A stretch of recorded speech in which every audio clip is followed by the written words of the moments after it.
মনোহরদীতে ইট বোঝাই ট্রলি উল্টে নিহত এক। নকশাদ্দিন মনোহরদীতে ইট বোঝাই ট্রলি উল্টে এর চালক রুবেল মিয়া নামের এক যুবক নিহত হয়েছেন। এ সময় আহত হয়েছেন ট্রলিতে থাকা এক শ্রমিক হৃদয়। আজ মঙ্গলবার ১৩ মে সকাল ৭:৩০টার দিকে মনোহরদী বাজার হাসপাতাল সড়কের চন্দনবাড়ি ইসলামিয়া কামিল মাদ্রাসার সামনে এ দুর্ঘটনা ঘটে। নিহত একই উপজেলার কাঁচিকাটা ইউনিয়নের রুদ্রদী গ্রামের আব্দুস সোবহানের ছেলে।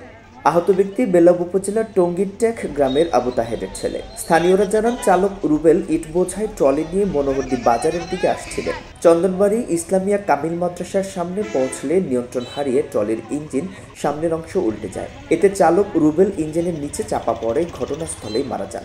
এ সময় ট্রলিতে থাকা ৩ শ্রমিক লাফিয়ে নামার সময় একজন আহত হন। আহত হৃদয় মনোহরদী উপজেলার স্বাস্থ্য কমপ্লেক্সে চিকিৎসাধীন। খবর পেয়ে পুলিশ ও ফায়ার সার্ভিস কর্মীরা গিয়ে রুবেলের মরদেহ উদ্ধার করেন। রিপোর্ট নকশাদ্দি টিভি নিউজ ডেস্ক।